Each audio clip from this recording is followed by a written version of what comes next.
Welcome to the Echoes of Ihsan podcast, everyone. Today, we're going to be diving deep, really deep into, well, it's a complicated subject. Yeah, let's be honest, sometimes tough one.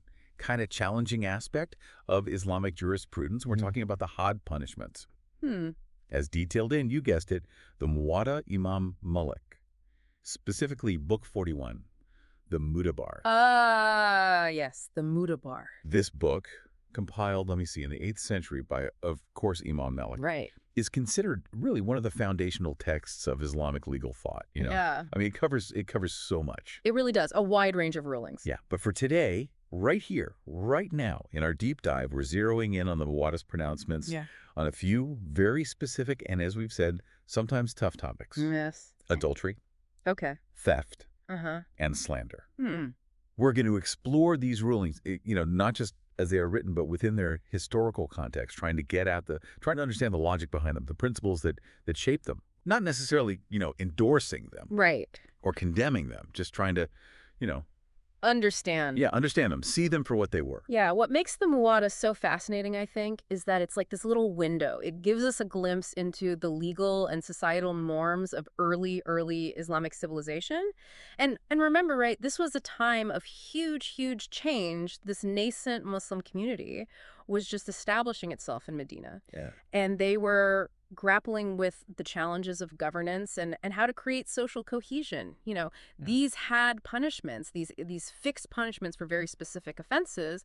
Well, they represent a key element of that legal framework they were building. Okay, so let's jump right in, shall we? First up, adultery. Mm-hmm. The Muwatta, right off the bat, starts with a story that really sets the stage for how these rulings were approached. It involves the Prophet Muhammad, peace be upon him, being approached by a group of Jewish people. They present him with a case of adultery from their own community. Yeah. And what's striking is that initially they try to downplay the punishment in their own scriptures, in the Torah.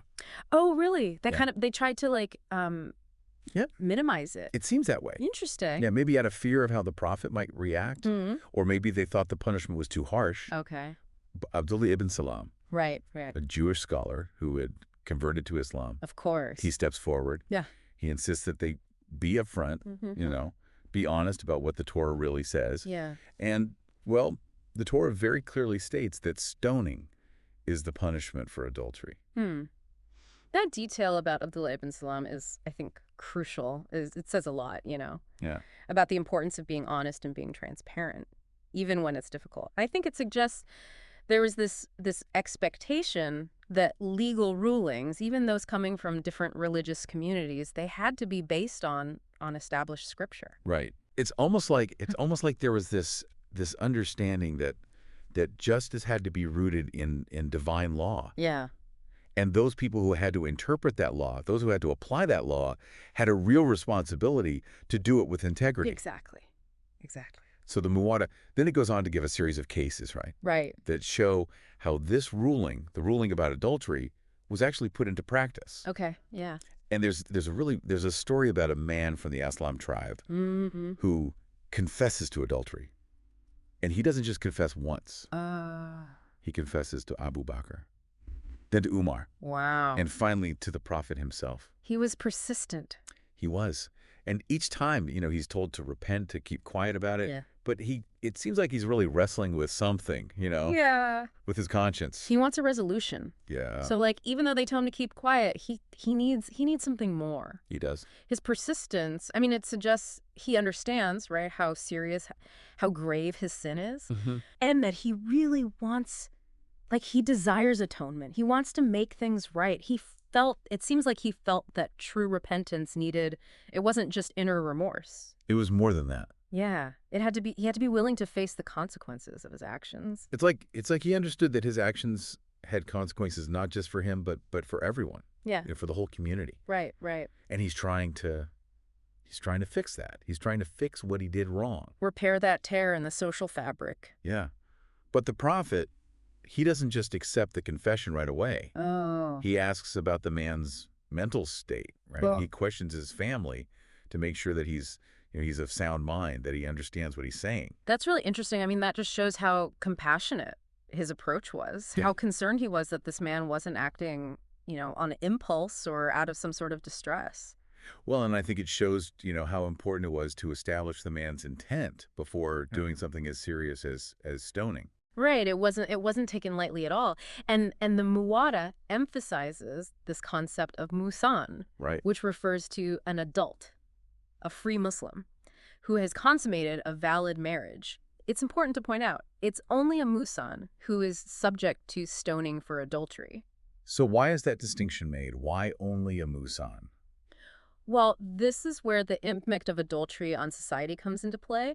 Adultery committed by a musan, that's seen as a really grave offense Hmm. because it doesn't just violate the sanctity of marriage, it disrupts lineage, inheritance rights, and the stability of family units, which are really the bedrock of society. So it's like adultery by a musan creates all these consequences Bulls, that go way beyond the two people involved. and the punishment reflects that, the severity of this disruption Yeah. to the social fabric. Okay, yeah. So the punishment is meant to scare people, Well, it's meant to act as a deterrent, yeah. deter them. To protect the integrity of the family structure, Okay. and by extension, the community as a whole. The Muwatta then goes on to give other cases Yes. that show this idea, this concern for protecting the innocent and making sure that punishments are applied fairly. There's one case involving a pregnant woman Okay. who confesses to adultery, Mm-hmm.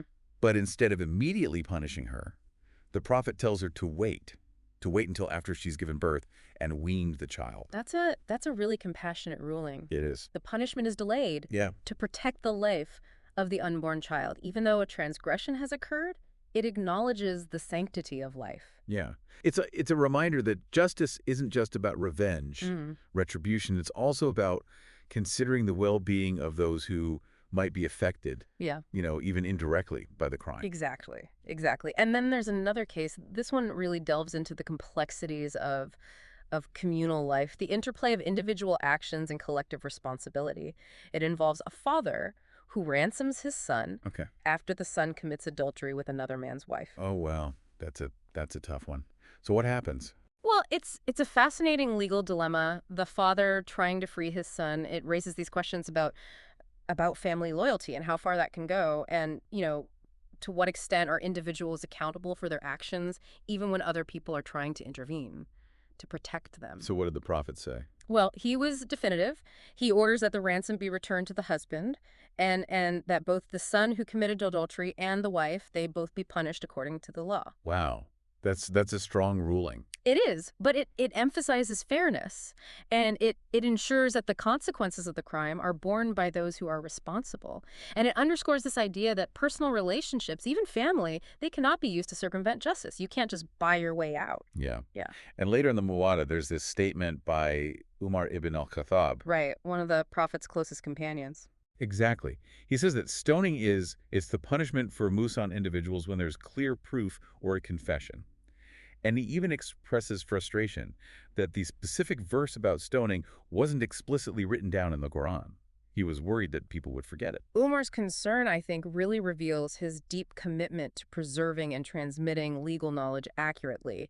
He understood that these rulings weren't just abstract principles, they were meant to be applied, they were meant to guide the community. Right. In matters of justice and maintaining social order. But even with this very clear ruling on stoning, there was still room for debate and differing interpretations. Right, there was. And the Muwatta actually recounts a case where Uthman ibn Affan, Another of the prophet's companions. yes, he orders the stoning of a woman who had given birth after just 6 months. He suspected adultery because of the short pregnancy. But Ali ibn Abi Talib, also a very prominent companion of the prophet, he objects. He cites Quranic verses about the potential duration of pregnancy and breastfeeding. He's saying there isn't enough evidence. Exactly. He argued that the evidence wasn't sufficient to justify such a severe punishment.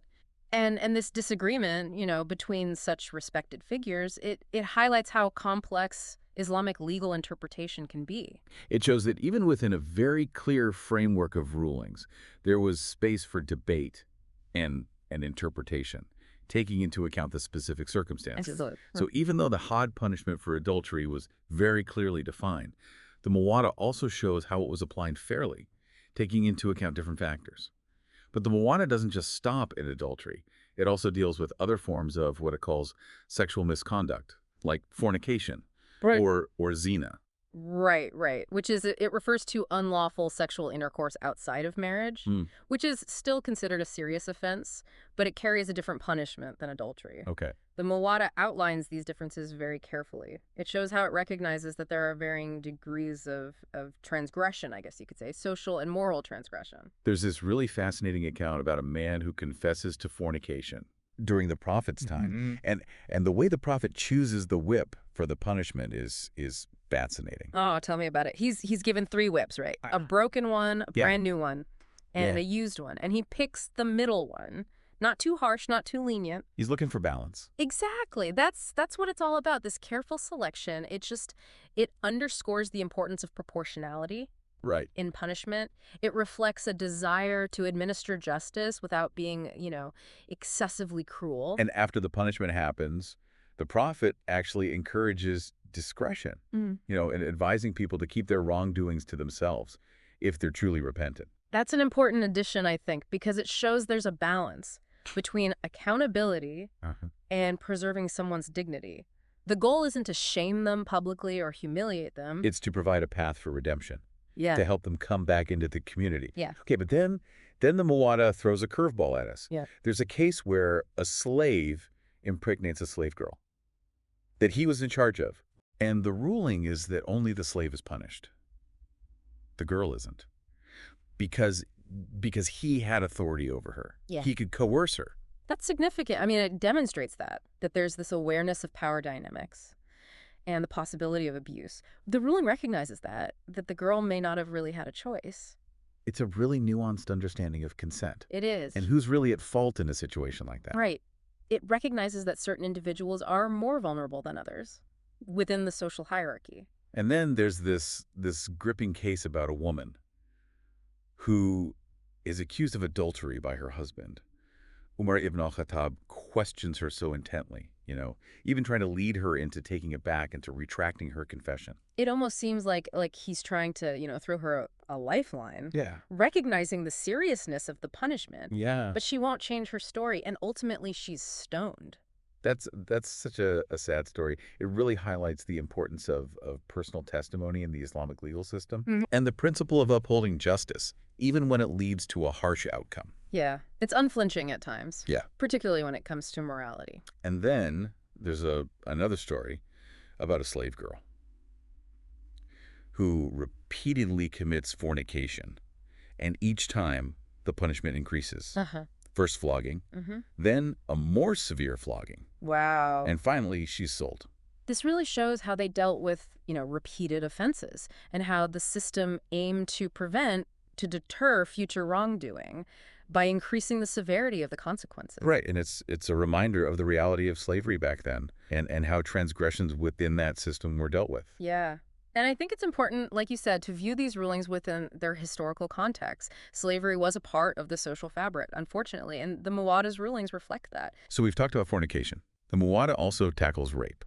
It emphasizes the need for clear proof for these accusations, and it gives examples like witnesses or pregnancy, physical evidence, and it also mentions a waiting period for a woman who has been raped before she can remarry. This emphasis on needing clear proof, I mean, it really underscores how serious this accusation is. Right. And the need to avoid convicting someone wrongfully. And the waiting period, it was probably, intended to establish paternity if there was a pregnancy. Okay. It shows concern for protecting everyone involved and ensuring that if a child is born, well, that child is taken care of. So we've seen how the Muwatta really focuses on proof and justice. Yeah. Right, when it comes to adultery, fornication, and rape. But it doesn't end there. It also looks at punishments for slander, denial, insinuation. It's fascinating because it gives weight to words. Yeah. The potential harm that they can do. It's like the Muwatta is saying words can be just as harmful as physical actions. And it's trying to create a system where people are held accountable for harmful speech. Exactly. And the cases in the Muwatta, they show how seriously they took these offenses. Yeah. There's one case where Umar ibn Abdul Aziz, he's known for being a just ruler. Right. He orders a slave to be flogged 80 times for slander. 80 times. Yeah. And this actually causes some debate about, what's the appropriate punishment for a slave. Some people thought that because of their lower social status, that should be taken into consideration. So it's a good reminder that even within a very, strict legal framework, there was still space for debate, for different interpretations. Yeah. And then there's this other story about a man who, in a moment of anger, calls his son a fornicator. Oh. And the son, being very clever, threatens to actually confess to fornication if his father is punished. Oh, wow. So, be careful what you wish for. Omar ibn Abd al-Aziz, what's he going to do? He's got a real dilemma. Yeah. He has to weigh the seriousness of slander against the potential injustice of punishing the father based on this threat. It's a tough one. So in the end, Umar, wise as always, he pardons the father. And he actually gives some guidance on how to handle these situations. Yeah. Especially when the person who's been slandered is dead. Yeah. He emphasizes discretion and forgiveness, unless there's clear evidence that it really happened. He's trying to reduce the harm, trying to avoid unnecessary punishment. It's a reminder that justice isn't just about punishment, but about preserving dignity and promoting, reconciliation and forgiveness. The Muwatta also addresses this very sensitive issue of denying paternity. And what's interesting is that it says the punishment applies even if the mother of the child is a slave. That really emphasizes the importance of lineage and paternity in Islamic society. Yeah, establishing a clear line of descent, of responsibility regardless of social status was crucial. It was about maintaining order. Yeah, making sure people were accountable for their actions. Exactly. So from what we've seen so far, the Muwatta gives us a really thorough and sometimes challenging understanding of how hard punishments were understood and applied back in early Islamic society. Yeah. But it's not all adultery and slander. The book also spends a lot of time talking about theft and all the different rulings around it. It does. It lays out this framework for us for understanding the conditions. It emphasizes the importance of evidence, the concept of Muhsan, and the idea that punishment should be proportional and that justice should be served fair. It's incredibly complex. It's fascinating. And honestly, it's a legal system that still challenges us today. Absolutely. Yeah. It really is. The Muwatta's, its whole section on theft, it's really fascinating. Yeah. It's like it goes way beyond just telling you what the punishments are. It gets into intent. Yeah. And context and the social dynamics at play. What strikes me is the detail, the sheer level of detail the Muwatta provides. It's very specific in explaining when hand amputation, which was the punishment for theft under certain conditions when it applied, and when it didn't. It's a very nuanced approach. And I think it shows a real understanding of human behavior and a desire to create a system that was fair, that took everything into account. It's like trying to be as just as possible. Right. And one of the first stories we read just throws us right into it. Yeah. There's this thief who steals the cloak of Safwan ibn Umayyah. He was a companion of the Prophet. Oh, wow. Right in the mosque. In the mosque. Yeah. And this was a huge offense. Stealing from a companion of the Prophet in a place of worship. This is like a double violation, right? It is. It's a violation of the sacred. Yeah. And the social order. And so the Prophet, his response, it's immediate. What does he do? He orders the thief's hand to be amputated. Okay. But here's the twist. Safwan, the guy who got his cloak stolen, he tries to stop it. He does. Yeah, he offers to forgive the thief. He even says he wants to, give him the cloak as charity. But the Prophet says no. He says that forgiveness should have been offered before the case was brought to him. So there's this line Like a separation. between personal feelings and the law. Exactly. It's like he's saying once the judge has the case, forgiveness doesn't matter anymore. It's about being impartial. It's about applying justice equally. It's not about your personal feelings. I see.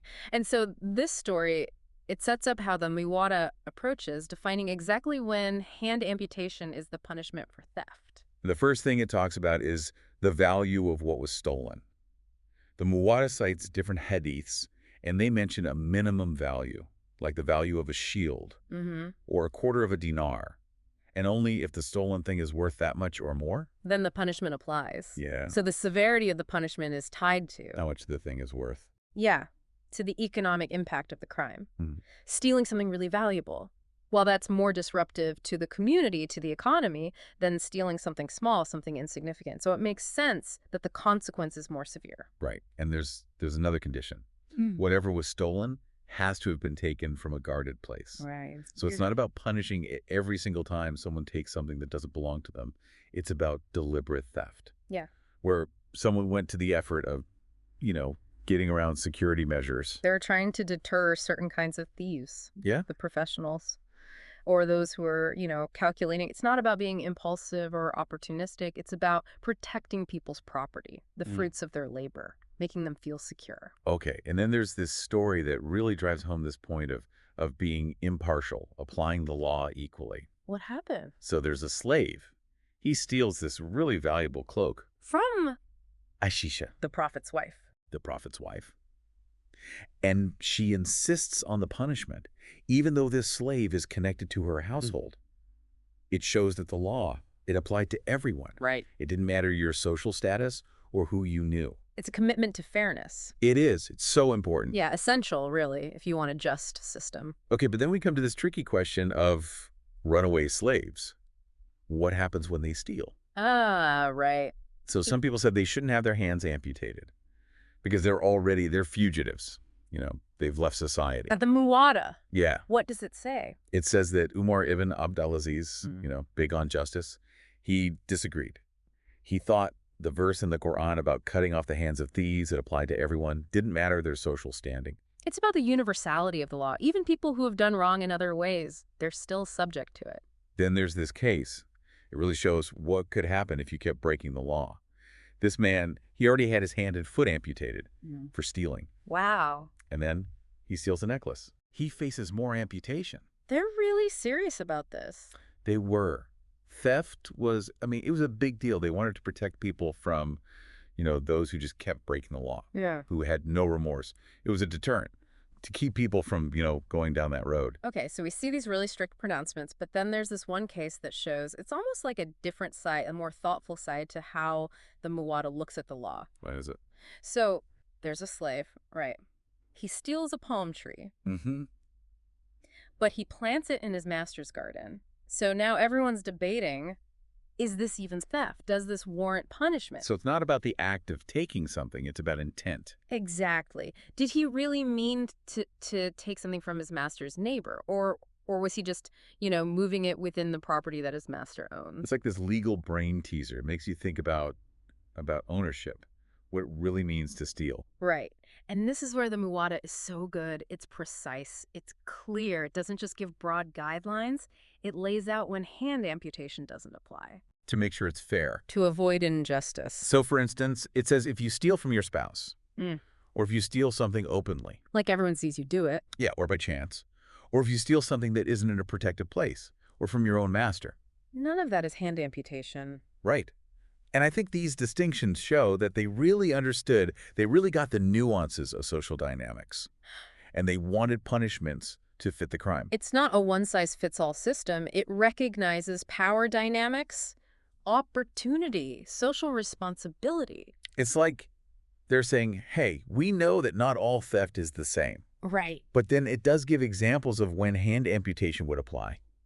Like if you steal from a house that's locked and you don't live there, or if you steal from a house you share with someone but you take it from their private space, or get this, from a grave. A grave. Like if the grave had valuable things in it, worthy of amputation, and you steal those things, then you get that punishment. It's like the grave is someone's property, just like a house. So you can't just steal from the dead. It's about respecting the dead. It's about keeping everything sacred. It's all about being detailed, defining those lines. What is theft and what isn't? It shows how thorough they were.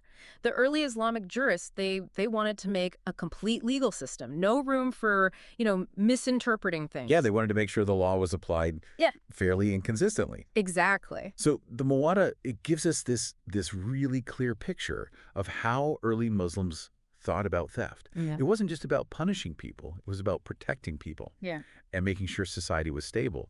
But it thought about people's intentions and their vulnerabilities. And, it's really a nuanced system. And that's why I think studying these texts, these old texts, it's really rewarding. It's not about judging the past by today's standards. It's about understanding the logic, the principles, the problems they're trying to solve. Hmm. And it gives us insight into human nature, Uh-huh. and how power works and responsibility. And really, I think it's about the search for justice in a world that's always changing. It's amazing how the Muwatta doesn't just, lay down the law, like, here are the rules, here are the punishments, and that's it. It actually gets into, like, the why, the reasoning behind the rulings. And I think that gives us this framework for really understanding, Islamic justice. It's like Imam Malik was trying to make sure that we didn't just see these rulings as random, like someone just decided this is how it is, but as expressions of something deeper, a deeper ethical and social Look, social order. it's not just, a list of laws. Not. It's reflecting values Mm-hmm. and principles Mm-hmm. for a just society. And for example, the way Muwatta emphasizes clear proof, when it comes to adultery or slander, Yeah.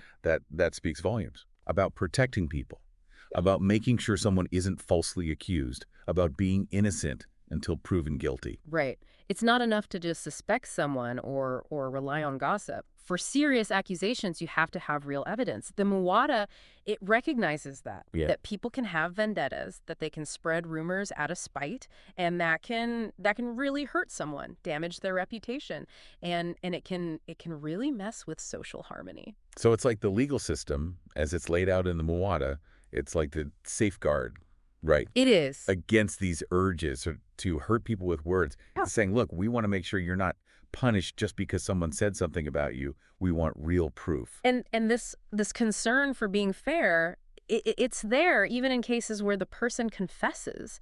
Yeah.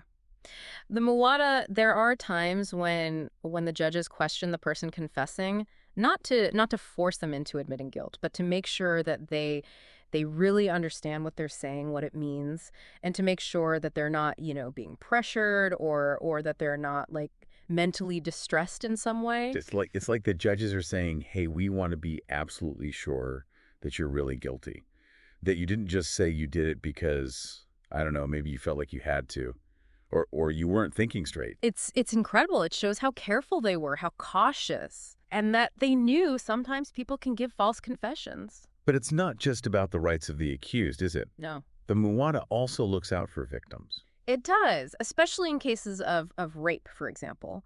There are rulings that are meant to protect the victim and make sure they're safe, and that they have support. Like, the waiting period for remarriage after rape, it might seem outdated to us now, but back then it was probably meant to protect women, to keep them from being, stigmatized, and to make sure that if there was a child, that child was taken care of. Yeah, it's recognizing that there's trauma involved. Yeah. And that victims need help. It's a more holistic approach to justice. It's not just about the crime. It's about the impact on everyone involved, the whole community. And speaking of community, the Muwatta's rulings on theft, they're all about maintaining order, making sure society is stable, economically stable. The punishments for theft they were harsh. I think we can all agree on that. But they were meant to really deter people. They wanted to protect society from people who would disrupt things, who would threaten that stability. Theft, if it's not controlled, it can lead to insecurity. People can lose trust in each other. And the way the Muwatta is so specific about different kinds of theft. Yeah. Like stealing from a guarded place versus stealing out in the open. Or stealing from someone you know, or from your own master. Right. It shows they really thought about motivation. Why do people steal? And how much harm does each act cause? It's all about making sure the punishment actually fits. It's not one size fits all. No. It recognizes that a professional thief who plans everything out is different from someone who is desperate and steals to survive. Yeah. Or someone who steals from a stranger versus, betraying the trust of someone close to them. The Muwatta gets that. It reminds us that being just means looking at the whole picture, the context, the intent. What could happen as a result. It's not as simple as just looking at what was done. So as we wrap up, looking at the Muwatta and what it says about had punishments, I'm really struck by how deep it is, how much thought went into this ancient legal system. It's hard to read sometimes, but it makes you think. It gives us a glimpse into a different time, a different culture. But the questions it raises, they're still relevant today. I think it makes us think about our own ideas of justice, how we balance accountability and compassion, how we deal with human weakness. How do we create a system that punishes fairly, that's merciful, that deters crime, but also helps people turn things around? These are questions for everyone, everywhere. And I think this whole discussion, it's been about more than just these specific rulings. It's about how we can create a world where justice is real, where people are safe, where everyone can, thrive in a peaceful environment, where we respect each other. And on that note, this has been Echoes of Ihsan. Thank you so much for joining us. Remember, the pursuit of knowledge, of understanding, it never really ends.